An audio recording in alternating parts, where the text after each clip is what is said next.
Picture this.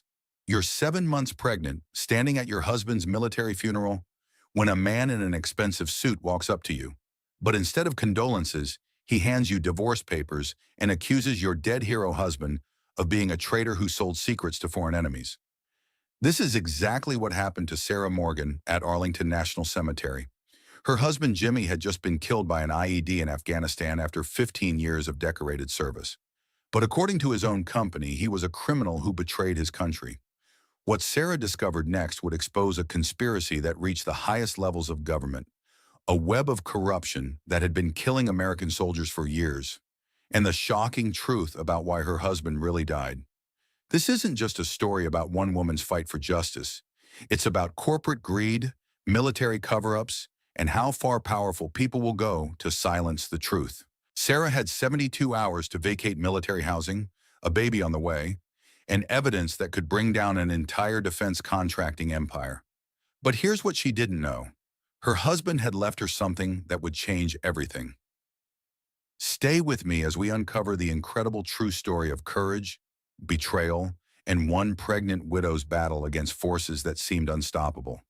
And if this story moves you the way it moved me, show some love with a like, drop your thoughts in the comments, share it with someone who needs to hear this, and hit that subscribe button for more stories that matter. The crisp October morning carried the sound of 21 rifles firing in perfect unison across Arlington National Cemetery. Sarah Elizabeth Morgan stood beside the flag-draped coffin, her hand protective over her 7-month belly. The baby kicked as if responding to the gunfire's echo through the sacred silence. We are gathered here to honor Colonel James Morgan, a man who served his country with unwavering dedication for 15 years. Chaplain Robert Hayes's voice carried across the assembled mourners. Fellow soldiers stood at attention in their dress blues. Family members clutched tissues. Representatives from Blackwood Defense Contracting sat in the back rows, their expensive suits stark against the military uniforms. Sarah's black maternity dress strained against her pregnant form. Jimmy should be here to feel his son's first kicks. Instead, an improvised explosive device in Afghanistan had stolen that future 3 weeks ago. She clutched the tri-folded flag that moments ago had covered his coffin. The honor guard moved with practiced precision. 7 soldiers lifted their rifles. Ready, aim, fire! The first volley echoed across the rolling hills. Sarah's baby kicked harder. Ready, aim, fire! The second volley. Her hand pressed against her belly, trying to soothe the restless movement inside. Ready, aim, fire! The final volley faded into autumn silence. A bugler raised his instrument. The haunting notes of taps drifted across the cemetery. Sarah closed her eyes, remembering Jimmy humming that melody during their evening walks around the base. He always said it was the most beautiful song in the world because it meant soldiers could finally rest. Mrs. Morgan, a man in an expensive charcoal suit, approached as the ceremony concluded. Richard Blackwood, Chief Executive Officer of Blackwood Defense Contracting, the civilian company where Jimmy had worked as a military liaison officer. His face showed no grief, only cold calculation. Mr. Blackwood, Sarah's voice barely whispered above the October wind. Thank you for coming to honor Jimmy. Actually, I'm here on business. He reached into his jacket and withdrew a manila envelope. These documents require your immediate attention. Sarah's hands shook as she accepted the envelope. Her fingers fumbled with the seal. Inside, legal papers with official letterhead. Divorce papers. Filed the day before Jimmy's death. Her world tilted sideways. I don't understand. The words came out as a whisper. Your husband was stealing classified information from our company. Blackwood's voice cut through the sacred silence like a blade. These papers protect Blackwood Defense from any liability through your marriage. The gathered mourners began to notice the confrontation. Whispers rippled through the crowd like wildfire. Sarah's mother-in-law, Helen Morgan, stepped forward from the front row. What's happening here? Helen's voice carried 67 years of strength. Ma'am, your son was engaged in treasonous activities. Blackwood's assistant, a thin woman with dead eyes, materialized beside him. Mrs. Morgan is now legally separated from any culpability. Sarah stared at the divorce papers. Jimmy's signature appeared genuine. The date showed October 15th, 2 days before his death. Her mind reeled with impossible questions. She did what every woman does when handed devastating news in public. She looked around to see who was watching. Fellow military wives exchanged glances. Soldiers shifted uncomfortably. Everyone was calculating whether she could hold herself together for 30 more seconds. Stealing information? Sarah's voice cracked like breaking glass. Jimmy was decorated twice for valor. He served 15 years with a perfect record. The evidence is irrefutable. The assistant stepped forward with a tablet computer. Colonel Morgan accessed classified documents without authorization. Bank transfers prove he sold sensitive information to foreign contractors. Margaret Reynolds, Sarah's best friend and fellow military wife, moved protectively to her side. Her 29-year-old face blazed with fury. "This is a funeral, you heartless bastard." Maggie's voice carried the steel that came with being married to a soldier. "The timing is unfortunate, but legal matters cannot wait for grief." Blackwood signaled to two men in dark suits standing near the cemetery entrance. Security personnel. "Mrs. Morgan, you have 72 hours to vacate base housing." The baby kicked so hard that Sarah gasped. Her knees nearly buckled under the weight of shock and pregnancy. Chaplain Hayes intervened, his 55 years of military service evident in his bearing. "Sir, this is sacred ground." The chaplain's voice carried quiet authority. "Show some respect for the dead and the grieving." "Respect?" Blackwood's laugh was bitter as winter wind. "Your heroic colonel was selling secrets to foreign contractors. Every mission he compromised, every soldier who died because of leaked intelligence, that blood is on his widow's hands now." The accusation hung in the October air like a physical blow. Fellow soldiers exchanged uncomfortable glances. Sarah felt their doubt like ice water in her veins. Did they know something? Had anyone suspected? Helen Morgan's face turned white as cemetery marble. James would never betray his country, never. The evidence speaks for itself. Blackwood produced the tablet, scrolling through what appeared to be financial documents. Bank transfers to offshore accounts, encrypted communications with foreign agents. "Your son wasn't the man you thought he was," Sarah's internal voice screamed in disbelief. "This isn't real. Jimmy loved his country more than anything. More than me.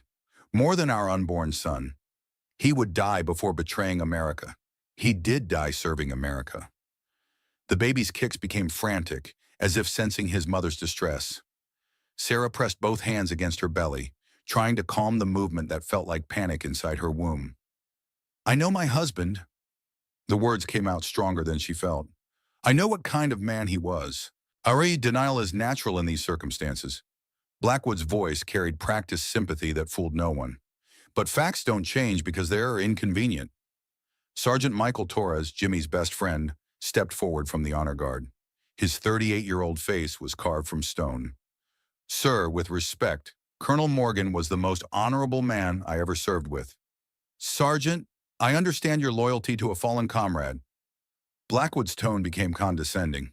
"But personal relationships can blind us to uncomfortable truths." The gathered mourners watched the confrontation unfold like a car accident in slow motion. Some began moving toward their vehicles, unwilling to witness the destruction of a dead hero's reputation. Sarah felt the eyes of everyone upon her. Military protocol demanded dignity even in crisis, but nothing in her life had prepared her for this moment. Standing beside her husband's grave while strangers accused him of treason, holding divorce papers that suggested Jimmy had abandoned her before his death. "Mrs. Morgan, our security team will escort you from the premises." Blackwood gestured toward his men.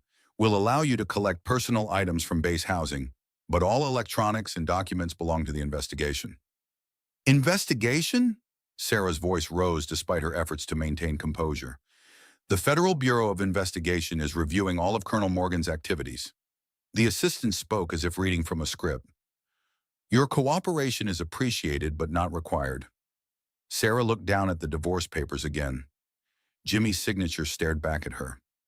The man who had held her hand through morning sickness, who had painted the nursery pale yellow because they wanted to be surprised by their baby's gender, who had called her every night from Afghanistan just to hear her voice. That man had filed for divorce 2 days before his death. The reality hit her like the final volley of rifles. Jimmy was gone. Their marriage was legally void. Their child would be born fatherless and illegitimate, in the eyes of the military. Everything she had believed about her life was crumbling like sand. "I need to go home." The words came out barely audible. "Mrs. Morgan, you no longer have a home on base." Blackwood's voice carried no sympathy. "Military housing is for military families. You are no longer a military family." Helen Morgan stepped forward, her 67 years of dignity intact despite the chaos. "Sarah will stay with me tonight." Her voice brooked no argument. "We'll sort out housing arrangements tomorrow." "Actually, Mrs. Morgan Sr., that might not be advisable." Blackwood's assistant consulted her tablet. "Your son's pension and death benefits are under review pending the investigation. Association with his widow could complicate your own financial situation." The threat was clear. "Help Sarah. Lose your own security." Sarah watched Jimmy's mother's face crumble slightly. After 67 years of life, Helen was being asked to choose between supporting her daughter-in-law and protecting her own future. The October wind picked up, scattering fallen leaves across the freshly filled grave. Autumn in Virginia was supposed to be beautiful. Instead, Sarah felt like she was watching the death of everything she had ever loved. "I'll find somewhere to stay." Sarah's voice was hollow. "I won't put anyone else at risk." She turned to look one last time at Jimmy's grave. The headstone was temporary, a simple marker with his name and dates. Eventually, there would be proper granite with his rank and decorations. If Blackwood's accusations proved false, if they proved true, even that marker might disappear. The baby kicked again, a rolling movement that felt like a question. What kind of world was she bringing him into? What kind of father had she chosen for him? Sarah walked away from the grave without looking back. Behind her, the mourners dispersed in uncomfortable silence. Ahead lay 3 days to pack up a life that apparently had never been real. The sound of her heels on the cemetery's paved walkway echoed like a countdown timer. 72 hours to say goodbye to everything she thought she knew about love, loyalty, and truth. The drive from Arlington National Cemetery to the base passed in surreal silence. Maggie Reynolds drove Sarah's car while Sarah stared at the divorce papers, trying to make sense of the impossible. The legal language swam before her eyes like a foreign script. "Sarah, honey, talk to me." Maggie's voice cut through the fog of shock. "How did I not know?" Sarah's voice was hollow. "If Jimmy was doing what they claim, how did I miss it?" "Because it's not true." Maggie's response was immediate and fierce. "I've known you and Jimmy for 5 years. That man worshipped you and this baby.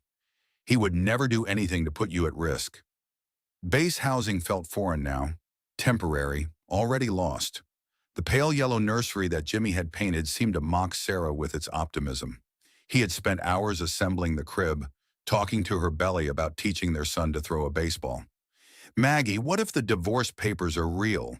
What if Jimmy knew something was going to happen and tried to protect me legally? Then why didn't he tell you?" Maggie set down Sarah's purse and moved to the kitchen. "Jimmy told you everything.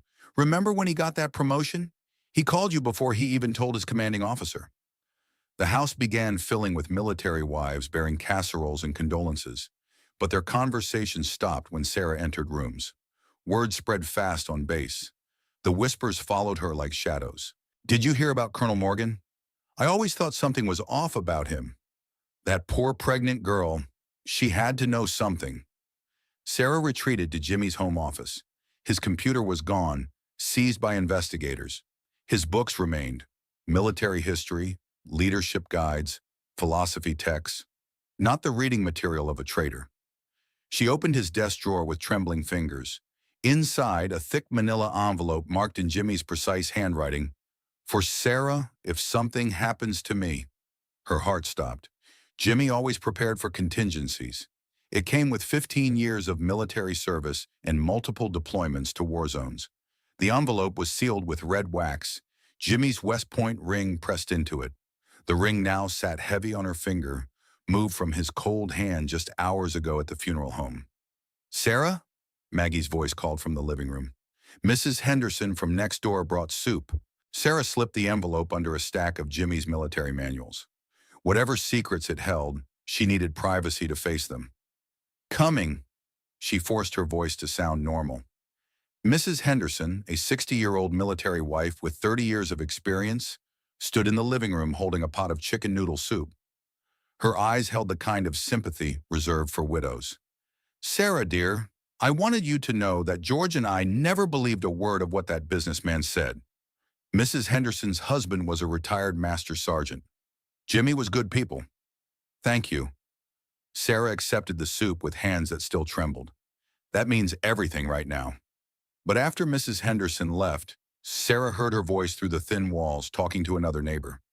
Poor thing, 7 months pregnant and finding out her husband was selling secrets. How does a wife not know something like that? Sarah sank into Jimmy's desk chair, surrounded by the smell of his cologne still clinging to the fabric. The baby kicked restlessly, responding to her stress hormones. She found herself doing what every woman does when her world collapses. She started investigating her own husband like a detective. Browser history on their shared tablet, email accounts, phone records, searching for signs she had missed. Jimmy's browser history showed military news sites, baby development articles, and searches for best strollers under $300. Not the digital footprint of a spy. His email contained messages to and from other military families, discussions about deployment schedules, and 17 different versions of the same message to his mother about the baby's due date. He had been so excited to become a father. Sarah's internal voice wouldn't stop the desperate questioning. I lived with this man for 5 years. I shared a bed with him. I carried his child. How could I not know if he was selling secrets to foreign agents? I'm not crazy. She spoke the words aloud to the empty office. I know what I saw. Jimmy loved his country. But doubt crept in like winter cold through window cracks. The divorce papers seemed real. The signature looked authentic. Maybe Jimmy had discovered something that forced him to choose between his family and his country. Maybe he had chosen to save her by cutting her loose. The baby's kicks became more insistent, rolling movements that felt like distress signals. Sarah rubbed her belly in slow circles, trying to provide comfort while she felt none herself. Your daddy loved you, she whispered to her unborn son. Whatever they're saying about him, he loved both of us. But for the first time since Jimmy's death, she wondered if love had been enough. Evening brought more visitors, fellow officers' wives with covered dishes and uncomfortable expressions. Everyone wanted to help, but no one knew how to help a woman whose dead husband had been accused of treason. Sarah, you know you can stay with Tom and me as long as you need. Maggie's offer was genuine, but Sarah heard the hesitation underneath. What did Tom say about Blackwood's accusations? Maggie's pause was telling. He said the evidence would either prove Jimmy's innocence or guilt. Until then, everyone's just speculating. Translation, even Jimmy's closest friends had doubts. Sarah nodded as if she understood, but inside she was drowning. If the people who knew Jimmy best couldn't defend him without reservation, what hope did she have of clearing his name? Maggie, I think I need some time alone tonight. Are you sure? 7 months pregnant and dealing with all this stress? I'm sure. Sarah walked her friend to the door. Thank you for everything today. After Maggie left, Sarah returned to Jimmy's office. The manila envelope seemed to pulse with hidden secrets. Whatever Jimmy had left for her, she needed to face it. But first, she needed to prepare herself for the possibility that everything she believed about her marriage was a lie. She made herself a cup of chamomile tea and sat in Jimmy's chair. The evening light through his office window cast long shadows across his desk. This was where he had paid their bills, planned their future, and video called her during his deployments. If he had been selling military secrets, he would have done it from this chair. Sarah opened the envelope with hands that shook like autumn leaves. Inside, dozens of documents, photocopies of contracts, email chains, financial records, all bearing Blackwood Defense Contracting letterhead. A handwritten note in Jimmy's precise script was clipped to the top. Sarah, if you're reading this, they got to me before I could finish what I started. Everything Blackwood accused me of doing, he's been doing himself. I wasn't stealing secrets. I was gathering evidence. The real traitor sits in a corner office, not a foxhole. Sarah's world tilted again, but this time toward hope instead of despair. She read deeper into Jimmy's documentation. Bank accounts in the Cayman Islands, payments to foreign shell companies, a list of military officials receiving bribes, and at the center of it all, Richard Blackwood, systematically defrauding the United States government while soldiers died using his defective equipment. "Oh God, Jimmy," her voice broke in the empty office. "You knew this would get you killed." The final document in the envelope stopped her cold. A copy of their marriage certificate with a handwritten note. "Emergency divorce filing prevents asset seizure and protects Sarah's inheritance rights if they try to claim spousal liability for my investigation.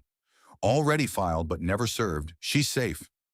Jimmy hadn't betrayed his country or abandoned his wife. He had been protecting both.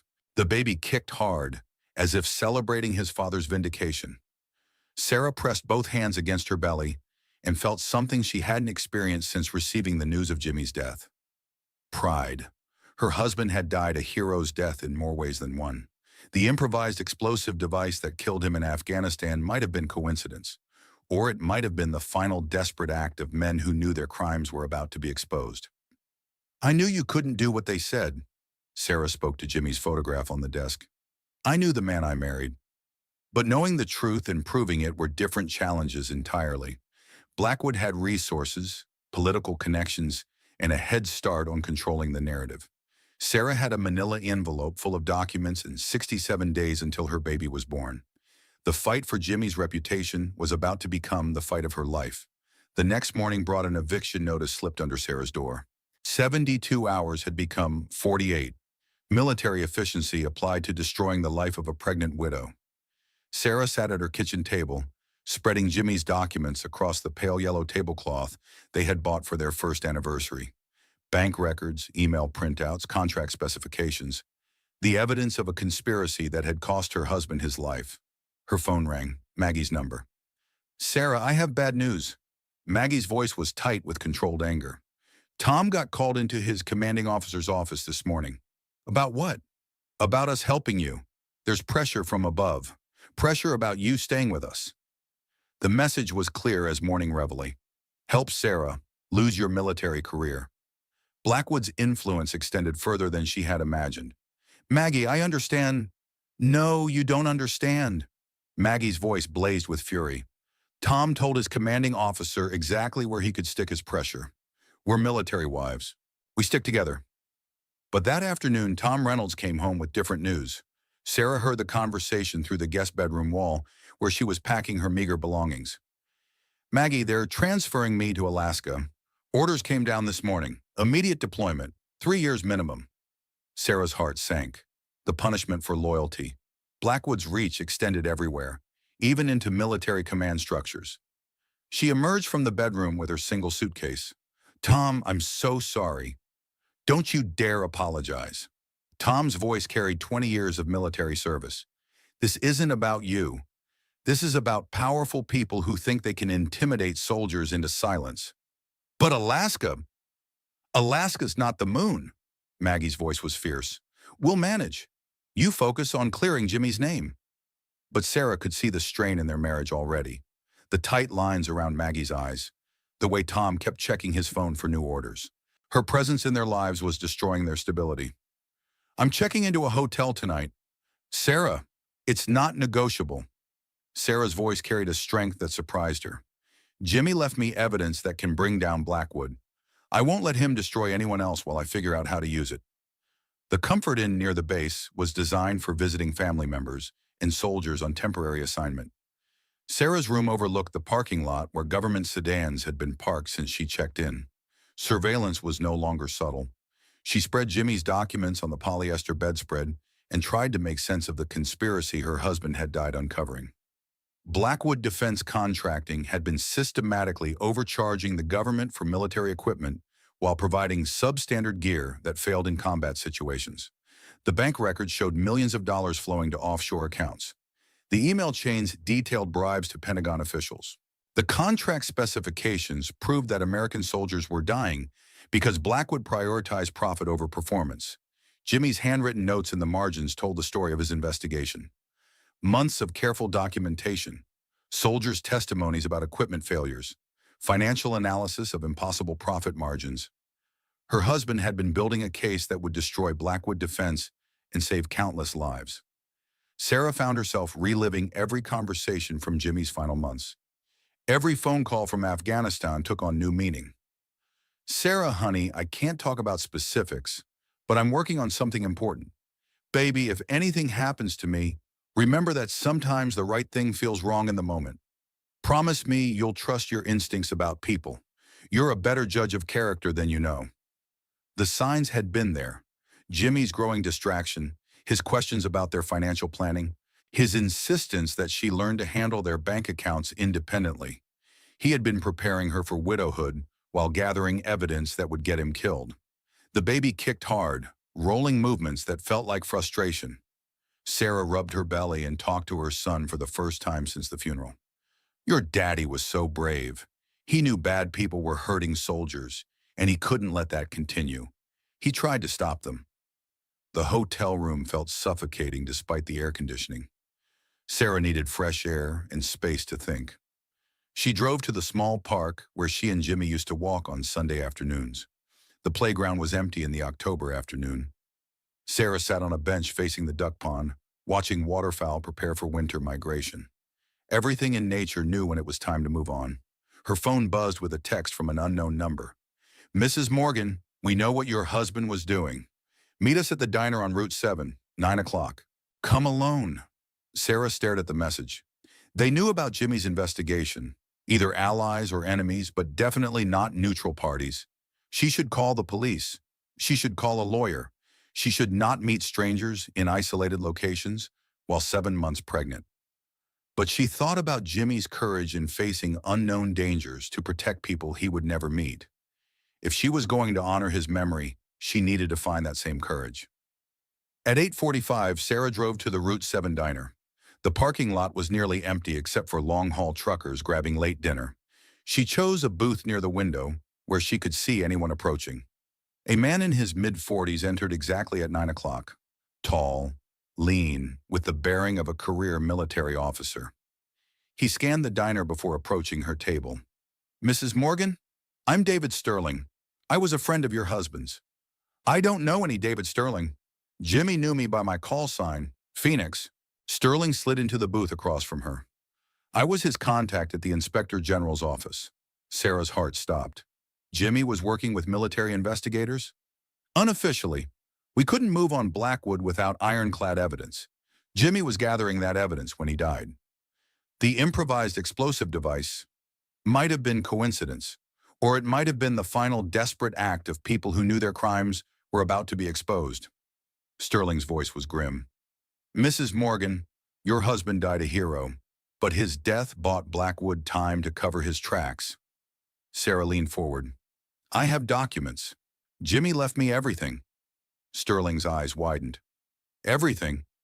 Bank records, email chains, contract specifications, enough to prove systematic fraud and probably criminal negligence. Mrs. Morgan, if you have that evidence, your life is in danger.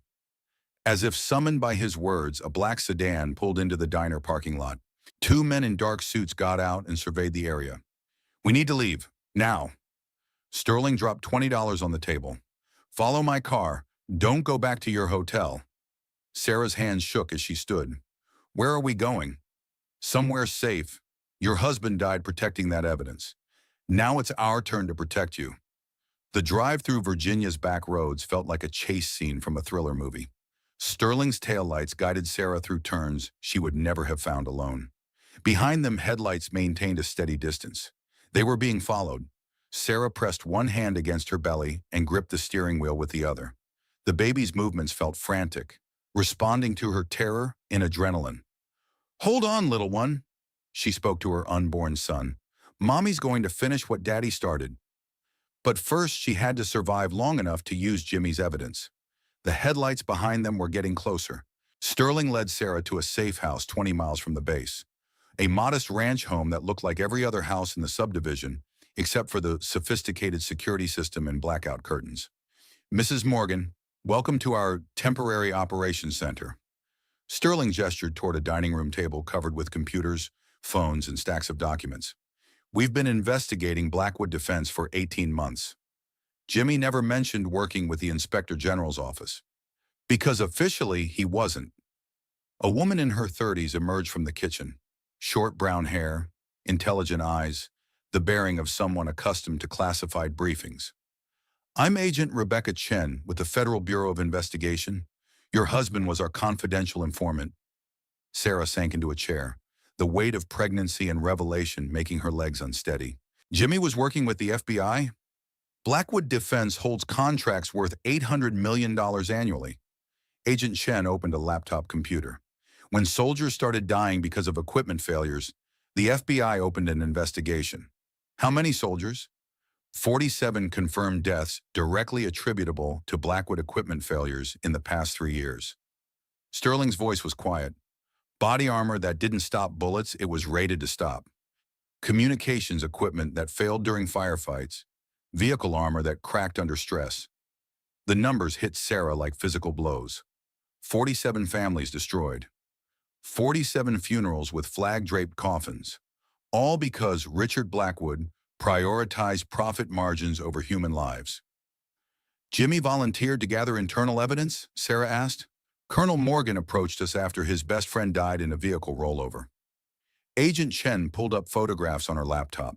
The armor plating was supposed to protect against improvised explosive devices. Instead, it shattered on impact. Sarah recognized the photograph. Sergeant First Class Miguel Santos.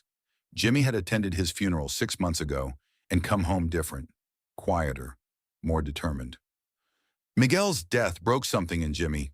Sarah's voice was barely audible. He said good soldiers were dying for bad reasons. Your husband spent 4 months documenting Blackwood's crimes. Sterling opened a file folder. Financial records, internal communications, quality control reports that were falsified. He was building an airtight case. Then why didn't you arrest Blackwood months ago? Agent Chen and Sterling exchanged glances, the kind of look that meant classified information and legal complications. Blackwood has friends in high places. Agent Chen's voice was diplomatic. Pentagon officials who approved his contracts, senators whose campaigns he funded. We needed evidence so overwhelming that political pressure couldn't make it disappear. Jimmy's death bought Blackwood time to destroy records and intimidate witnesses. Sterling's jaw tightened. The divorce papers served at the funeral were psychological warfare. Make you doubt Jimmy's loyalty so you wouldn't pursue the truth. Sarah reached into her purse and withdrew Jimmy's manila envelope. Would this be overwhelming enough? Agent Chen opened the envelope and spread the contents across the table. Her eyes widened as she read. Sterling looked over her shoulder, his expression growing darker. Mrs. Morgan, this is everything we need. Agent Chen's voice carried suppressed excitement. Bank routing numbers, offshore account details, correspondence with foreign arms dealers. Your husband documented every aspect of Blackwood's operation. There's more. Sarah pointed to a sealed envelope marked insurance policy in Jimmy's handwriting. Sterling opened it carefully. Inside, a small digital recording device and a handwritten note. If they kill me, this proves premeditation. Agent Chen inserted the device into her laptop. Jimmy's voice filled the room, clear and determined. Colonel James Morgan, service number 8749216. Today is September 30th. I'm recording this as insurance against retaliation for my investigation of Blackwood Defense Contracting. The recording continued for 23 minutes. Jimmy methodically detailed his evidence, his methods, and his growing certainty that Blackwood would try to silence him permanently. I've discovered communications between Richard Blackwood and foreign arms dealers. Jimmy's voice was steady despite the damning nature of his words. Blackwood is selling military-grade equipment to hostile nations while providing defective gear to American soldiers. Sarah listened to her dead husband's voice with tears streaming down her face. This was the Jimmy she had known. Brave, methodical, unwilling to let injustice continue while he had power to stop it. If something happens to me, the truth is in this evidence. Jimmy's voice carried across months of death to reach her. Sarah, if you're hearing this, I need you to be stronger than you know you are. Finish what I started. The recording ended in silence, broken only by Sarah's quiet crying. Agent Chen reached across the table and touched Sarah's hand. Mrs. Morgan, your husband was one of the bravest men I've ever encountered. He knew the risks and chose to act anyway. What happens now? Sarah wiped her eyes with a tissue Sterling offered. Now we build a case that no amount of political pressure can suppress. Agent Chen began organizing documents. But Sarah, you need to understand the dangers. Blackwood has killed to protect his operation. He won't hesitate to kill again. What about the baby? We'll protect you both. Sterling's voice carried the authority of 20 years in military intelligence. Safe house, new identity if necessary, federal marshals for security. Sarah looked around the dining room that had become a war room. Maps, photographs, evidence files. The bureaucratic machinery of justice that moved too slowly to save Jimmy, but might be fast enough to honor his sacrifice. How long before you can arrest Blackwood? With this evidence, 2 weeks to coordinate with federal prosecutors. Agent Chen smiled for the first time since Sarah arrived. Your husband built an airtight case. We just need to execute the arrest without giving Blackwood time to flee the country. And in the meantime, you stay hidden and let us do our jobs. Sterling stood and moved to the window, checking the street through blackout curtains. Mrs. Morgan, you're carrying the most important evidence in a federal investigation. That makes you the most valuable person in this room. Sarah felt the baby kick, a rolling movement that seemed almost celebratory. Her son would grow up knowing his father died fighting corruption and protecting fellow soldiers. But first, she had to survive the next 2 weeks while Blackwood realized his crimes were about to be exposed. Agent Chen, what if Blackwood discovers Jimmy's evidence is missing? He probably already knows. The divorce papers at the funeral were a fishing expedition. When you didn't break down and confess to knowledge of Jimmy's activities, he knew his psychological warfare had failed. So he'll try physical warfare next? Mrs. Morgan, we're going to make sure that doesn't happen. Sterling returned from the window. But I won't lie to you. The next 2 weeks will be the most dangerous of your life. Sarah placed both hands on her belly and felt her son's steady movements. Jimmy had faced danger to protect people he would never meet. Now she would face danger to protect the child Jimmy would never meet. What do you need me to do? Stay alive. Agent Chen's answer was simple and terrifying. Stay alive long enough for justice to catch up with Richard Blackwood. Outside, a car engine started in the darkness. Through the blackout curtains, headlights swept across the safe house windows. They had been found. The headlights belonged to a pizza delivery car that continued down the street without stopping. False alarm, but the message was clear. Nowhere was truly safe while Blackwood remained free. We need to move you again. Sterling was already packing equipment. This location is compromised. How? Sarah struggled to stand from the dining room chair, her 7-month pregnancy making quick movements difficult. Either they followed us or they're monitoring cell phone signals. Agent Chen powered down her laptop. Doesn't matter. We're blown. The second safe house was a cabin in the Shenandoah Mountains, 40 miles from civilization and any cell phone towers. Sarah felt like a fugitive, running from crimes she hadn't committed while carrying evidence of crimes someone else had. This is insane. She sat on the cabin's narrow bed, feeling trapped and helpless. I'm 7 months pregnant. I should be buying baby clothes and reading parenting books, not hiding from assassins in mountain cabins. Mrs. Morgan, I know this is overwhelming. Agent Chen sat beside her. But your husband's evidence is going to save lives, maybe hundreds of lives. Jimmy's already dead. Miguel Santos is already dead. 47 soldiers are already dead. Sarah's voice cracked with exhaustion and grief. How does destroying Blackwood bring any of them back? It doesn't. Sterling's honesty was brutal, but it prevents future deaths. Every day Blackwood's equipment stays in service. More soldiers die. Sarah felt the baby's movements slow as her stress levels peaked. Pregnancy books warned about the effects of maternal stress on fetal development. Her son was experiencing trauma in the womb. I need to call my doctor. I'm supposed to have an appointment this week. Absolutely not. Agent Chen's response was immediate. Any contact with your normal life gives Blackwood opportunities to track you. So my baby suffers because Richard Blackwood is a criminal? Your baby survives because we're keeping you away from Richard Blackwood. Sterling's voice was gentle but firm. Mrs. Morgan, pregnant women have been killed for less evidence than you're carrying. The reality of her situation hit like a physical blow. She wasn't just running from corporate corruption. She was running from people who murdered anyone threatening their operation. Her phone buzzed with a text message. Sarah, this is Helen Morgan. Please call me. It's urgent. Sarah showed the message to Agent Chen. Jimmy's mother. Could be legitimate. Could be Blackwood using her phone. Agent Chen studied the message. What would you normally do? Call her back immediately.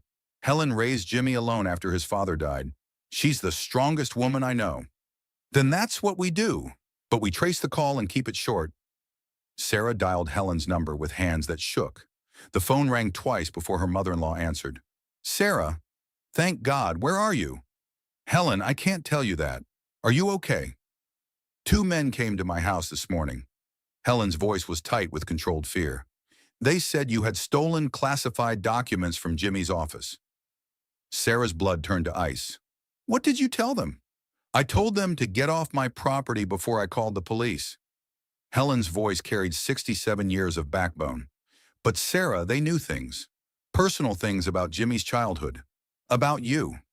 What kind of things? They knew you were pregnant with a boy. They knew Jimmy painted the nursery yellow.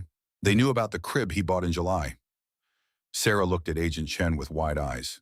Blackwood's surveillance had been comprehensive and ongoing. Helen, listen to me carefully. Don't trust anyone who claims to represent the military or the government. Don't let anyone into your house. Sarah, what's happening? What did Jimmy get involved in? Jimmy discovered that people in his company were committing crimes against soldiers. He gathered evidence to stop them. Sarah's voice was steady despite her terror. Those men are trying to destroy that evidence. My son died fighting corruption? Your son died a hero, Helen. A real hero. Then we finish what he started. Helen's voice carried the steel that had raised a future colonel. What do you need from me? Sarah looked at Agent Chen, who nodded approval. I need you to be safe. I need you to trust that Jimmy left evidence that will bring these people to justice. Sarah's voice broke slightly. And I need you to know that your grandson will grow up knowing his father was brave. Sarah Elizabeth Morgan, you listen to me. Helen's voice carried the authority of a woman who had survived widowhood and military life. Jimmy chose you because you're stronger than you know. Those bastards picked the wrong family to threaten. After ending the call, Sarah sat in the cabin's kitchen, feeling the weight of inherited courage. Helen had faced similar challenges 40 years ago, when Jimmy's father died in a training accident. Military widows learned strength by necessity. Agent Chen, how much longer before you can arrest Blackwood? The federal prosecutor wants to coordinate with international authorities. Blackwood has been selling to foreign buyers, so we're looking at treason charges. How long? 10 days, maybe 2 weeks. Sarah felt the baby kick hard, as if responding to her frustration. 10 days felt like a lifetime when hiding in mountain cabins and fearing for her life. What if we don't wait for international coordination? Sarah's voice carried new determination. What if we force Blackwood's hand? Sterling looked up from his laptop. What do you mean? Jimmy's evidence proves systematic fraud and criminal negligence. That's enough for immediate arrests on domestic charges. Sarah stood and moved to the cabin's window. The international treason charges can come later. Mrs. Morgan, rushing the timeline increases risks. The timeline is already rushed. Sarah's voice was sharp. Every day we wait, Blackwood destroys more evidence and intimidates more witnesses. Every day we wait, more soldiers die using his defective equipment. Agent Chen and Sterling exchanged glances, the look of professionals reconsidering their strategy. What exactly are you proposing? Agent Chen asked. I'm proposing we stop hiding and start fighting. Wasi, Sarah turned from the window with new resolve. Jimmy didn't gather this evidence so it could sit in a mountain cabin while bureaucrats debate jurisdiction. Sarah, you're 7 months pregnant. I'm 7 months pregnant with the son of a hero. Sarah's voice carried inherited steel. That baby deserves to grow up in a world where criminals face consequences for their actions. Sterling closed his laptop. Mrs. Morgan, what did you have in mind? Sarah looked at Jimmy's evidence spread across the cabin's kitchen table. Bank records, email chains, recorded confessions. Enough proof to destroy Blackwood Defense Contracting and send Richard Blackwood to prison for the rest of his life. I want to call a press conference. Absolutely not. Agent Chen's response was immediate. Why not? The evidence speaks for itself. Let the American people see what their tax dollars have been buying. Sarah's voice gained strength. Let military families see why their loved ones died with defective equipment, because going public puts you directly in Blackwood's crosshairs. Sterling's voice was patient but firm. He can't let you live if this evidence becomes public knowledge. He can't let me live anyway. Sarah's logic was unassailable. At least this way, the truth comes out whether I survive or not. Agent Chen studied Sarah's face for long moments. You're not going to stay hidden, are you? I'm done hiding. Sarah's voice was steady. Jimmy died fighting these people. I'm not going to dishonor his sacrifice by running away from his evidence. Then we do this smart. Sterling reopened his laptop. We control the narrative, we choose the timing, and we have federal agents ready to arrest Blackwood the moment his crimes become public. How long to arrange a press conference? 48 hours. Agent Chen was already making notes. But Sarah, once we do this, there's no going back. Blackwood will know you have Jimmy's evidence, and he'll do anything to stop you. Sarah felt the baby's movements slow to gentle rolling motions. Her son was settling into position for birth, preparing for his entry into a world where his mother had chosen courage over safety. Then we'd better make sure the truth gets out before he can stop us. The final battle for Jimmy's legacy was about to begin. Agent Chen spent the next day coordinating with federal prosecutors and media contacts. The press conference would be held at the federal courthouse in Alexandria, with Sarah protected by a perimeter of federal agents and local police. Mrs. Morgan, I need you to understand what's going to happen after you go public. Agent Chen sat across from Sarah at the cabin's kitchen table. The moment Blackwood realizes his crimes are exposed, he becomes desperate. Desperate people make dangerous choices. More dangerous than selling defective equipment to soldiers? Yes, because killing you removes the witness to his crimes. Sarah felt the baby kick in response to her elevated heart rate. Every emotion she experienced affected her unborn son. Fear, anger, determination, all shared through blood and chemistry. Agent Chen, my baby is going to be born in 8 weeks. I want him to grow up in a country where criminals face justice, especially criminals who profit from soldiers' deaths. Sterling emerged from the cabin's back room carrying tactical gear, bulletproof vest, communication equipment, emergency medical supplies. Mrs. Morgan, you'll need to wear this under your maternity dress. He held up a specially designed vest. Lightweight ceramic plates that won't harm the baby. The reality of needing bulletproof protection while 7 months pregnant struck Sarah like a physical blow. She was risking not just her own life, but her son's life, to expose Blackwood's crimes. Sterling, what are the odds that Blackwood tries something during the press conference? High. He knows this is his last chance to stop the evidence from becoming public. Sterling's honesty was brutal but necessary. We'll have counter-snipers on surrounding buildings and agents in the crowd, but perfect security doesn't exist. Sarah stood and walked to the cabin's window. The Shenandoah Mountains stretched toward the horizon, beautiful and peaceful. In 48 hours, she would leave this sanctuary and face the most dangerous moment of her life. I keep thinking about what Jimmy would want me to do. What do you think he'd want? Agent Chen asked. He'd want me to be safe. He'd want our baby to be safe. Sarah's voice was quiet. But he'd also want his evidence to save lives. Her phone buzzed with another text from an unknown number. Mrs. Morgan, we have your mother-in-law. Call this number if you want to see her alive. Sarah's hands began shaking as she showed the message to Agent Chen. It could be a bluff. Agent Chen was already dialing numbers on her own phone. Let me check with local police. Sterling took Sarah's phone and studied the message. If it's real, Blackwood is escalating faster than we anticipated. Sarah tried calling Helen's house. No answer. She tried Helen's cell phone. Straight to voicemail. Oh God, they have her. Sarah sank into a chair as the full horror hit her. They kidnapped a 67-year-old woman because of Jimmy's evidence. Agent Chen ended her call with grim news. Local police found Helen Morgan's house empty. Signs of a struggle in the kitchen? Her purse and car keys are still there.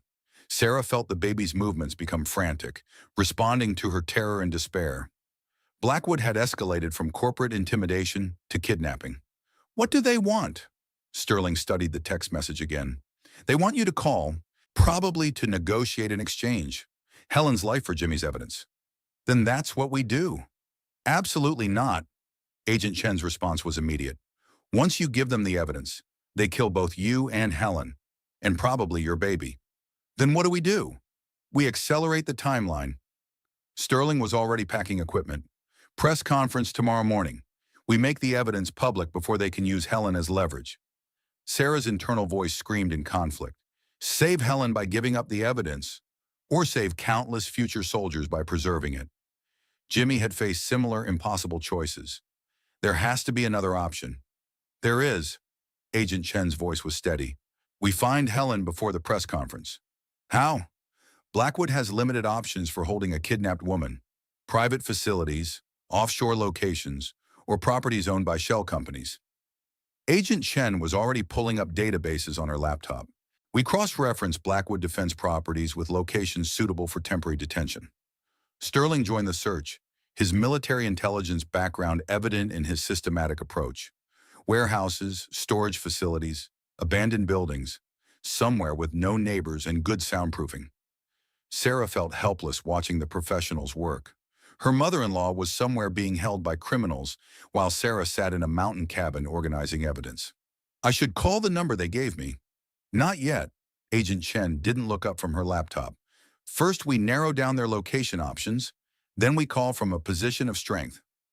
2 hours later, they had identified 6 possible locations within a 50-mile radius. Warehouses, industrial facilities, and a defunct military training center that Blackwood Defense had used for equipment testing. The training center, Sterling pointed to satellite imagery on his laptop. Isolated, soundproof buildings, minimal security staff. How do we confirm Helen is there? We don't. Agent Chen's honesty was stark. We make our best guess and act on it. Sarah felt the baby settle into a quiet position, as if sensing the gravity of the decision ahead. Every choice carried life or death consequences. What if you're wrong? What if Helen isn't at the training center? Then we've lost valuable time and put more lives at risk. Sterling's voice was grim. Mrs. Morgan, there are no good options here. Only choices between different kinds of risk. Sarah thought about Jimmy's courage in impossible situations. Afghanistan deployments where every decision meant life or death for his soldiers.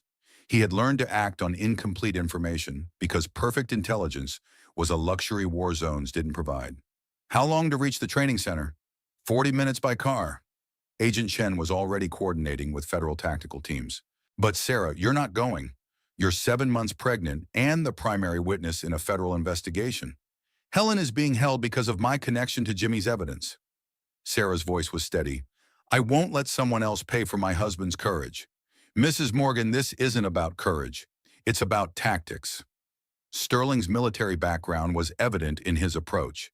The best way to help Helen is to let professionals handle the rescue while you prepare for tomorrow's press conference. But Sarah was thinking about Helen's strength in raising Jimmy alone, about the woman who had faced military widowhood with dignity and determination, about the grandmother who would never meet her grandson if Blackwood's desperation prevailed. I'm going with you. Sarah, I'm going. Her voice carried inherited steel. Helen came to Jimmy's funeral despite Blackwood's threats. She answered my phone call despite FBI warnings. She's earned the right to see someone fighting for her. Agent Chen and Sterling exchanged glances, the look of professionals recognizing determination that couldn't be argued with. Then we do this smart. Agent Chen was already mapping tactical approaches.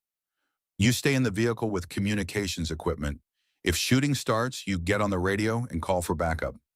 Sarah nodded agreement, but internally she made a different promise. If Helen Morgan was in that facility, Sarah would see her safely out. Jimmy's mother deserved the same courage her son had shown. The drive toward the training center took them through Virginia countryside that looked peaceful in the afternoon sunlight. Fields where families had once farmed, now bordered by industrial facilities and government installations. Mrs. Morgan, what will you say at tomorrow's press conference? Sterling asked as they approached their destination. Sarah thought about Jimmy's recorded message, his methodical presentation of evidence, and his certainty that truth would ultimately prevail. I'll tell them about a soldier who loved his country enough to die protecting it from criminals. Sarah's voice was steady. I'll tell them that Richard Blackwood profited from American soldiers' deaths. And if Blackwood tries to interrupt the press conference, then I'll tell the world what kind of man threatens pregnant widows and kidnaps elderly women. The training center appeared through the trees ahead. Abandoned buildings surrounded by chain-link fencing, perfect for holding someone who couldn't be allowed to scream for help. The final confrontation with Blackwood's operation was about to begin. The abandoned military training center stretched across 50 acres of Virginia woodland. Agent Chen parked their vehicle a quarter-mile from the main entrance, hidden behind a grove of oak trees that provided cover and sight lines to the facility. Thermal imaging shows heat signatures in Building C. Sterling studied readings on a handheld device. 3 people, 2 stationary, 1 moving. Sarah pressed both hands against her belly, feeling the baby's restless movements. Her son seemed to sense the tension radiating through her body. Every emotion she experienced affected him directly. Could one of the stationary people be Helen? Possibly. We won't know until we get closer. Agent Chen was coordinating with federal tactical teams through her radio. Sarah, I need you to stay in this vehicle no matter what happens. What if something goes wrong? If shooting starts, you drive back to the main road and call the backup units. Agent Chen handed Sarah a radio. Do not try to help. Do not leave this vehicle. Your job is to survive and testify at tomorrow's press conference. Sterling checked his weapon and communication equipment. Mrs. Morgan, your husband spent months gathering evidence against these people. Don't let his sacrifice be wasted by taking unnecessary risks. Sarah watched the 2 federal agents prepare for a mission that could save Helen's life or end their own. Professionals trained for high-risk operations, while she was a pregnant widow whose biggest previous crisis had been morning sickness. Agent Chen, what if Helen isn't in there? Then we keep looking. Chen's voice was steady. But the thermal signatures and isolated location make this our best lead. They left Sarah in the vehicle with communication equipment and emergency supplies. She watched them disappear into the tree line, moving with the stealth that came from years of tactical training. The October afternoon was beautiful and peaceful, birds singing in the trees, autumn leaves drifting in gentle breezes. It felt surreal to be conducting a hostage rescue operation in such serene surroundings. Sarah's phone buzzed with the same unknown number that had texted about Helen. 1 hour, Mrs. Morgan. Call us or your mother-in-law dies. Her hands shook as she stared at the message. 1 hour to make a choice between Helen's life and Jimmy's evidence. Between saving one person or potentially saving hundreds of future soldiers. She did what every woman does when facing impossible choices while 7 months pregnant. She talked to her unborn baby, seeking comfort in the connection that had sustained her through months of grief and crisis. Little one, your grandmother Helen is in trouble because your daddy tried to stop bad people. Sarah rubbed her belly in slow circles. Mommy has to decide how to help her without letting the bad people win. The baby's movements slowed to gentle rolls, as if responding to her voice with reassurance rather than distress. Through the radio, Sarah heard Agent Chen's voice. Visual confirmation of elderly female in Building C. Appears to be restrained but responsive. Helen was alive. That knowledge brought relief and terror in equal measure. Alive, but in the hands of people who had already committed kidnapping and would not hesitate to commit murder. Multiple armed subjects visible. Recommend waiting for tactical backup. Sarah's heart sank. Waiting meant Helen remained in danger, while bureaucratic procedures played out. It also meant risking the press conference timeline if the rescue operation encountered complications. Her phone rang, the unknown number. Sarah stared at the device, knowing that answering would put her directly in contact with Blackwood's people. Not answering might result in Helen's immediate death. She answered on the 4th ring. Mrs. Morgan? The voice was male, professionally calm, terrifying in its control. I'm here. Excellent. We have your mother-in-law in a secure location. She's unharmed, but understandably distressed. What do you want? The documents your husband stole from Blackwood Defense Contracting. All copies, all digital files, all derivative materials. Jimmy didn't steal anything. He was investigating criminal activity. Mrs. Morgan, we're not interested in legal semantics. The voice remained calm. You have 1 hour to deliver the materials to the Route 15 truck stop. Come alone, or Mrs. Morgan dies. How do I know she's really alive? A pause, then Helen's voice came through the phone, shaky but strong. Sarah, don't you dare give these bastards anything. Jimmy died for that evidence. The line went dead. Sarah sat in the federal vehicle, 7 months pregnant and holding evidence that could destroy a criminal enterprise or save an innocent woman. The choice Jimmy had faced, protecting individual lives or serving a greater good, now belonged to her. Through the radio, Sterling's voice, "Tactical team is 40 minutes out. Recommend maintaining surveillance until backup arrives." 40 minutes.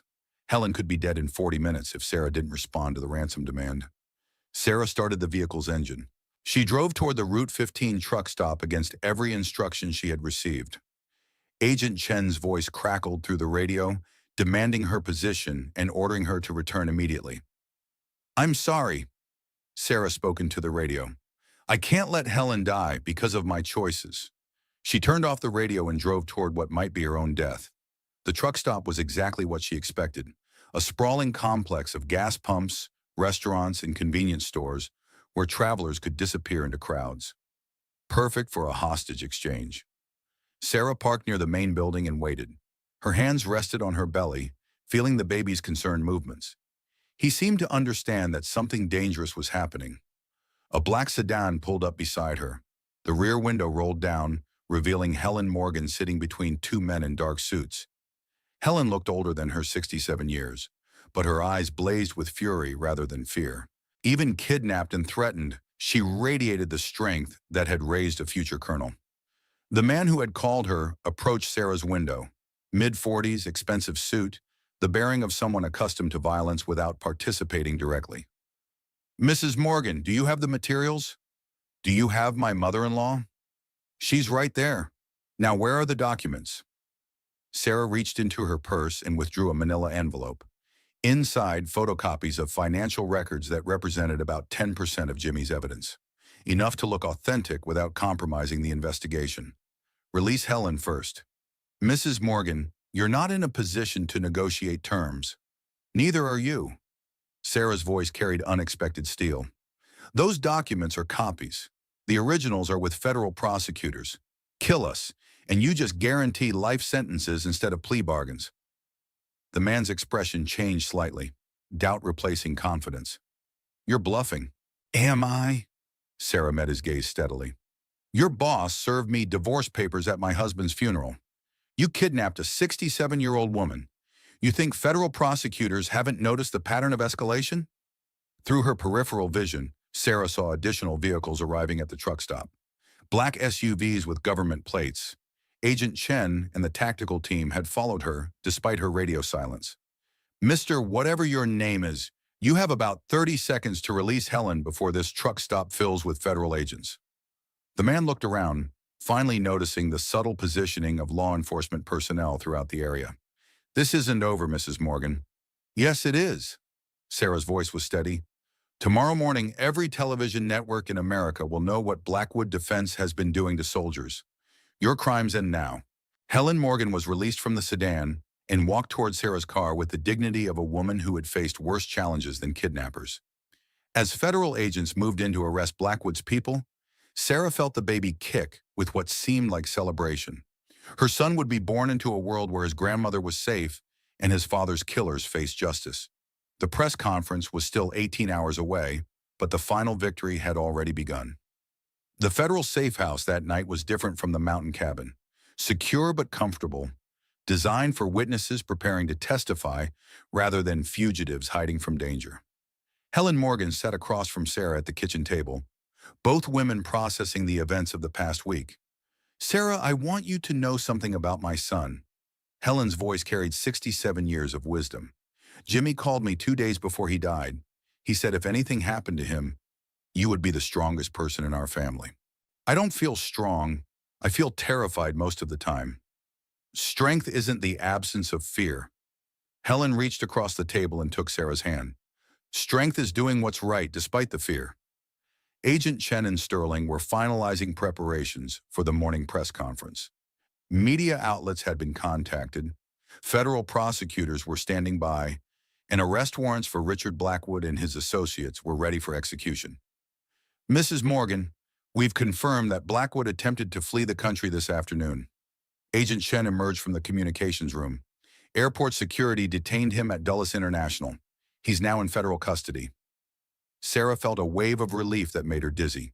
The man who had terrorized her for a week, who had accused Jimmy of treason at his own funeral, was finally facing consequences for his crimes. What about his associates? 17 arrests so far, including the men who kidnapped Mrs. Morgan. Sterling looked up from his laptop. The conspiracy is unraveling faster than we anticipated. But Sarah knew the real victory would come tomorrow morning when Jimmy's evidence became public knowledge. When military families learned why their loved ones had died. When the American people understood how defense contractors had prioritized profit over soldiers' lives. Agent Chen, will the press conference still happen if Blackwood is already in custody? Absolutely. Arrests are just the beginning. Chen's voice was firm. We need public testimony to ensure these crimes don't get buried in plea negotiations. Sarah stood and moved to the window, looking out at suburban Virginia. Somewhere in this peaceful landscape, soldiers were training with equipment that might fail when they needed it most. Tomorrow's press conference could save those lives. The baby's movements had settled into gentle, rolling motions. Her son seemed calmer now that immediate dangers had passed. Sarah rubbed her belly and spoke quietly to him. Your daddy's work is almost finished, little one. Tomorrow the whole world will know what kind of man he was. Her phone buzzed with a text from Maggie Reynolds. Sarah, I saw the news about arrests. Are you okay? Tom's deployment to Alaska was mysteriously canceled. Funny how that worked out. Sarah smiled for the first time in days. Military families taking care of each other, even when powerful forces tried to divide them. She texted back, we're safe. Press conference tomorrow morning. Jimmy's story finally gets told. Helen appeared beside her at the window. Sarah, what will you tell them tomorrow? The truth, that Jimmy died protecting the soldiers he served with, that he loved his country more than his own safety. Sarah's voice was steady. That Richard Blackwood betrayed everything the military stands for. And what about you? What will you tell them about yourself? Sarah considered the question. A week ago, she had been a grieving military wife facing accusations against her dead husband.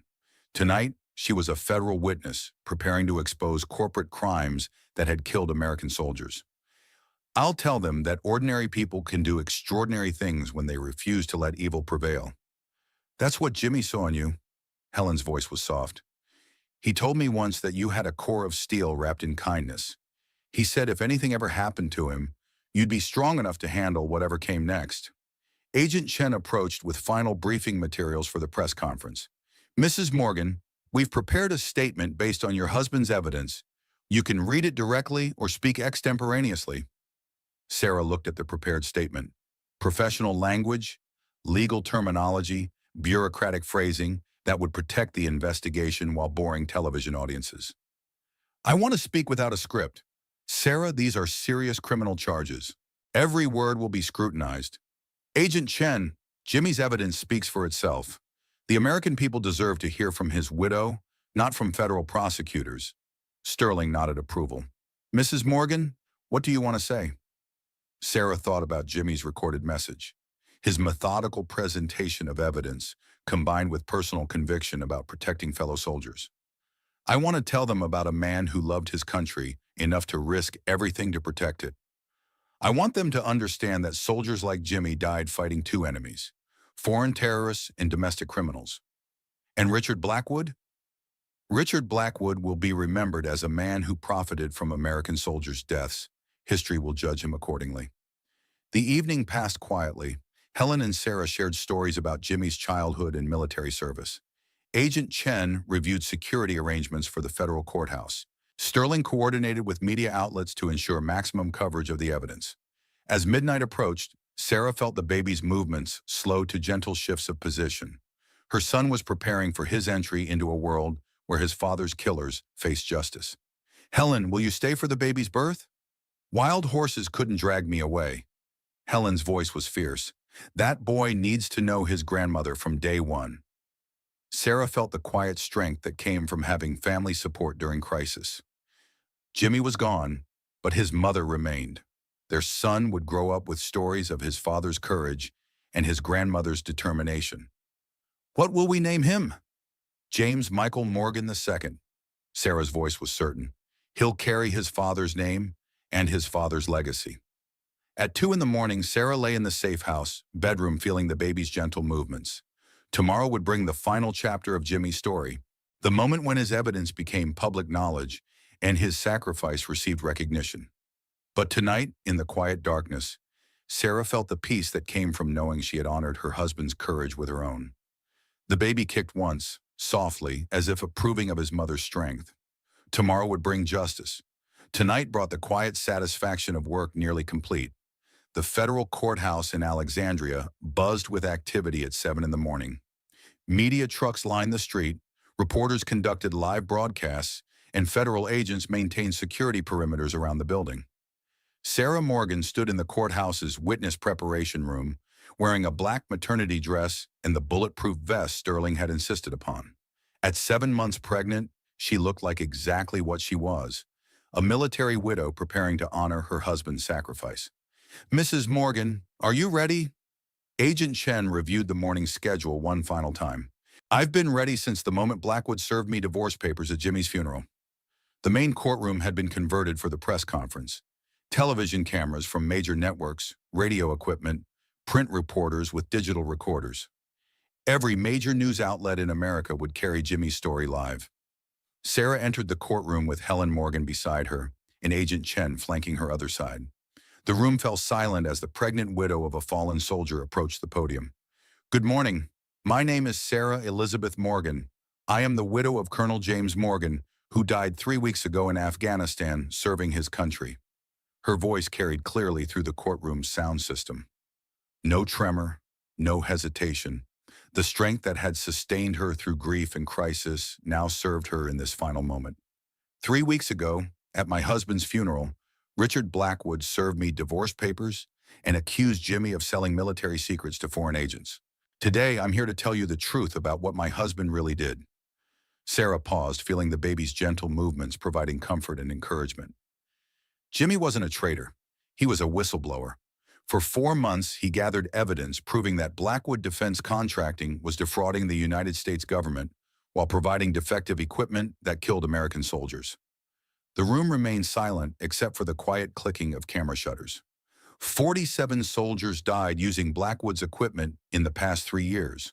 Body armor that didn't stop bullets, communications equipment that failed during firefights, vehicle armor that shattered under stress. Sarah's voice grew stronger as she continued.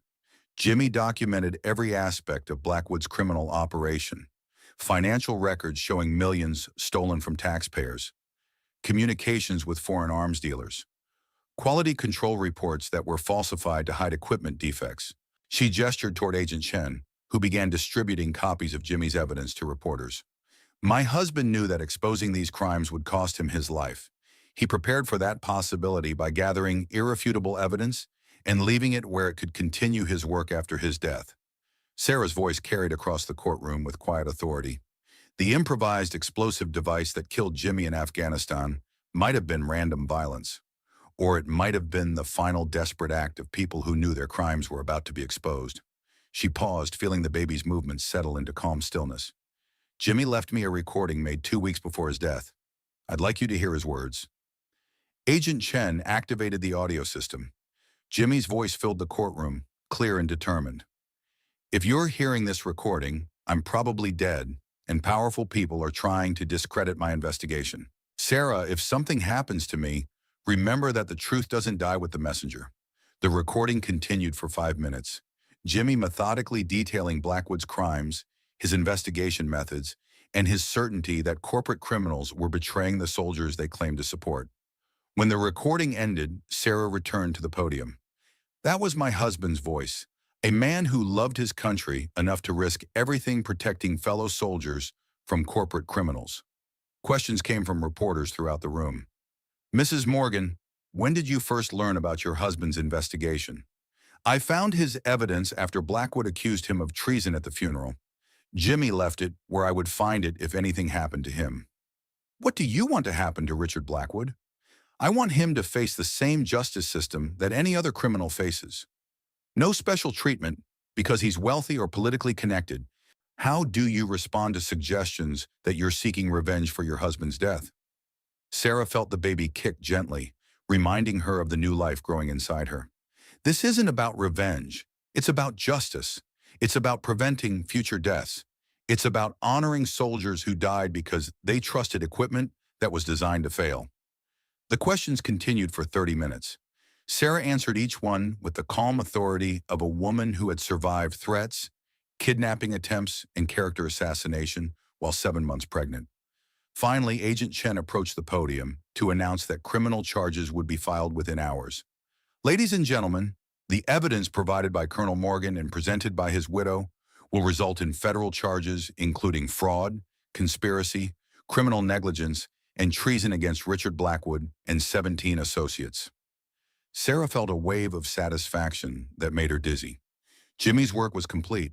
His evidence would save lives and his sacrifice would be remembered. As reporters filed out to broadcast the story, Helen Morgan approached the podium.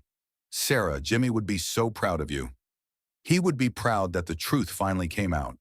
Sarah placed both hands on her belly. Our son will grow up knowing his father was a hero. Agent Chen joined them at the podium. Mrs. Morgan, it's over.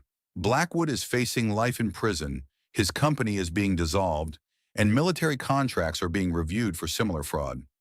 Sarah looked around the emptying courtroom where Jimmy's story had finally been told completely and accurately. No more accusations of treason. No more questions about his loyalty. Just the truth about a soldier who died protecting the people he served with. The baby kicked strongly, as if celebrating his father's vindication. Agent Chen, what happens to Jimmy's military benefits? Full restoration, death benefits, pension, burial honors. The Army is also creating the James Morgan Memorial Fund for families affected by defective military equipment. Sarah felt tears of relief and pride. Her son would never worry about college tuition or medical bills. More importantly, he would grow up knowing that his father's courage had been recognized and honored. Mrs. Morgan, what will you do now? Agent Chen asked. Sarah thought about the question as she felt her baby's gentle movements. 8 weeks until his birth, a lifetime ahead of teaching him about courage, integrity, and the importance of fighting for what's right. I'm going to raise Jimmy's son to be the kind of man his father was, brave enough to stand up to powerful people when they're doing wrong.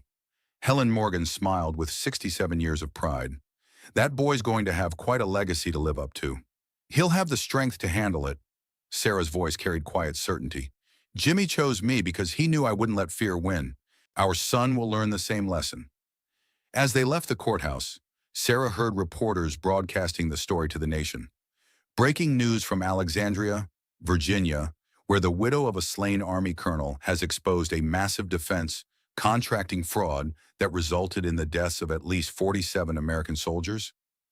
Sarah Morgan, 7 months pregnant, presented evidence gathered by her late husband, proving that Blackwood Defense Contracting sold defective equipment to the military while stealing millions in taxpayer funds. The woman who was served divorce papers at her husband's military funeral has today revealed him to be not a traitor, but a hero who died protecting fellow soldiers from corporate criminals. Sarah listened to the broadcast with deep satisfaction. Jimmy's story was being told accurately for the first time since his death. His reputation was restored. His sacrifice was recognized. The baby's movements had settled into the gentle rhythm that would soon bring him into the world. A world where his father's killers faced justice and his father's courage was celebrated. 6 weeks later, Sarah Elizabeth Morgan gave birth to James Michael Morgan II at Walter Reed National Military Medical Center. 8 pounds, 2 ounces of healthy baby boy who arrived crying with lungs that seemed ready to take on the world. Helen Morgan held her grandson for the first time while Sarah recovered from delivery. The resemblance to Jimmy was unmistakable. The same determined jawline, the same alert eyes that seemed to take in everything around him. He looks just like his daddy did as a baby. Helen's voice was soft with wonder. Same expression, like he's already planning something important. Sarah watched her mother-in-law cradle the baby who would never meet his father. The sight should have been heartbreaking, but instead it felt like completion. Jimmy's legacy lived on in the child who bore his name. Helen, will you tell him stories about his father when he's old enough? Every day. Helen's voice was fierce with promise. That boy will know exactly what kind of man his daddy was. Agent Chen visited the hospital room that afternoon with updates on the Blackwood prosecution. Richard Blackwood had pled guilty to avoid the death penalty, accepting a life sentence without possibility of parole. His associates received sentences ranging from 20 to 40 years in federal prison.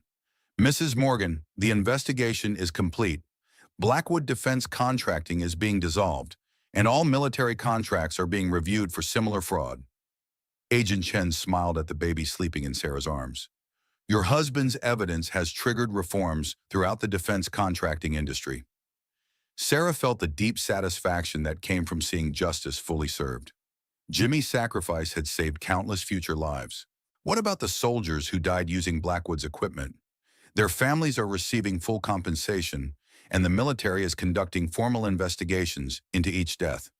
Your husband's evidence has given them answers they've needed for years. The hospital room filled with visitors over the following days, military families who had lost loved ones to defective equipment, fellow officers who had served with Jimmy, strangers who had seen Sarah's press conference and wanted to thank her for her courage. Maggie Reynolds brought flowers and news that Tom's mysterious transfer to Alaska had been permanently canceled. Funny how bureaucratic mix-ups get sorted out when defense contractors stop bribing Pentagon officials. Chaplain Hayes performed a blessing ceremony for baby James, surrounded by the military community that had embraced Sarah throughout her ordeal. The same community that had doubted Jimmy's loyalty now celebrated his courage. This child carries the name of a true American hero. Chaplain Hayes spoke with the authority of 55 years serving military families. May he grow up to embody his father's courage and integrity. Sarah looked around the hospital room filled with people whose lives had been touched by Jimmy's sacrifice. Military families who would never again wonder if their loved ones died because of corporate greed. Soldiers who would serve with equipment that had been tested and retested for safety. A week later, Sarah brought baby James home to the new house she had purchased with Jimmy's restored death benefits. Not base housing that could be taken away, but a permanent home where their son would grow up with stories of his father's heroism. The nursery was painted the same pale yellow that Jimmy had chosen, but now it held additional meaning. The color of hope, of new beginnings, of life continuing despite loss. Sarah sat in the rocking chair Jimmy had assembled, holding their son and telling him about the father he would never meet. Your daddy was the bravest man I ever knew. He saw people doing terrible things to soldiers, and he couldn't let it continue. She spoke softly as baby James nursed contentedly. He gathered evidence that stopped those bad people and saved a lot of lives. The baby's eyes focused on her face with an intensity that reminded her of Jimmy's concentration during serious conversations. When you're old enough, I'll show you the letters your daddy wrote, the recordings he made, the evidence he gathered. You'll understand that courage isn't the absence of fear. It's doing what's right despite the fear. 6 months after the press conference, Sarah received an invitation to speak at the United States Military Academy at West Point, the same institution where Jimmy had learned the values that ultimately cost him his life.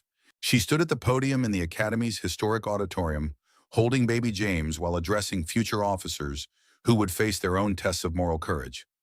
Cadets, my husband graduated from this academy 15 years ago. He learned here that duty, honor, and country aren't just words. They're principles worth dying for.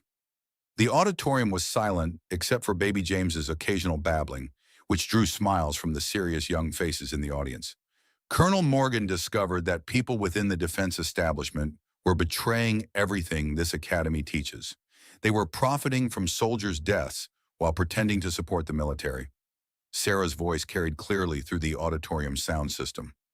My husband could have ignored what he discovered. He could have focused on his own career and his own family. Instead, he chose to gather evidence that would cost him his life but save countless others. Shorshawara, she paused, feeling baby James's weight in her arms, the physical reminder of Jimmy's legacy. When you graduate from this academy, you'll face moral choices that test everything you've learned here. Some of those choices will be difficult. Some will be dangerous. Some may cost you everything you hold dear. The cadets listened with the intensity that came from understanding they were hearing from someone who had paid the ultimate price for moral courage. But remember that your choices echo through history. My husband's choice to expose corruption will save soldiers' lives for generations to come. Your choices will do the same. After the speech, Sarah visited Jimmy's name on the Academy's memorial wall, added posthumously when his true heroism was revealed. Baby James reached toward the engraved letters with tiny fingers, as if trying to touch his father's legacy. Someday you'll understand what this means. Sarah spoke softly to her son. Someday you'll know why your name appears on this wall. The drive home to Virginia took them past the federal courthouse, where Sarah had told Jimmy's story to the world, past the cemetery where he was buried with full military honors after his reputation was restored, past the base housing where their love story had begun and their tragedy had unfolded. But the road also led toward the future, toward a house where baby James would grow up hearing stories of his father's courage, toward a world made safer by Jimmy's sacrifice and Sarah's determination to honor it. That evening, Sarah sat in her living room watching baby James sleep in his crib. On the mantel, Jimmy's medals and commendations reflected lamplight, decorations that had been restored to honor after Blackwood's lies were exposed. Beside the medals, a framed copy of the last letter Jimmy had written to his unborn son. Little warrior, by the time you read this, you'll be old enough to understand that some fights are worth having even when you can't win them. I fought to protect soldiers who trusted equipment that was designed to fail. I probably won't survive this fight, but the evidence I've gathered will continue the battle after I'm gone. Your mother is the strongest person I've ever known. She just doesn't know it yet. By the time you read this, she will. She'll have faced dangers I can't imagine and shown courage that will inspire you for the rest of your life. Grow up to be worthy of her sacrifice as well as mine. Grow up to fight for people who can't fight for themselves. Grow up to understand that true strength comes from protecting others, not from protecting yourself. Most importantly, grow up knowing that you were loved before you were born, by a father who died believing that truth is stronger than lies, that justice is stronger than corruption, and that love is stronger than death. I'll be watching over you both. Make me proud. All my love, Daddy. Sarah folded the letter carefully and placed it in the baby book, where it would wait until James was old enough to understand his father's words. Outside, Virginia evening settled over a country made safer by one soldier's courage and one widow's determination to honor his sacrifice. Inside, a mother rocked her baby to sleep with lullabies that told stories of heroes who chose principle over safety. The baby's breathing settled into the peaceful rhythm of innocent sleep.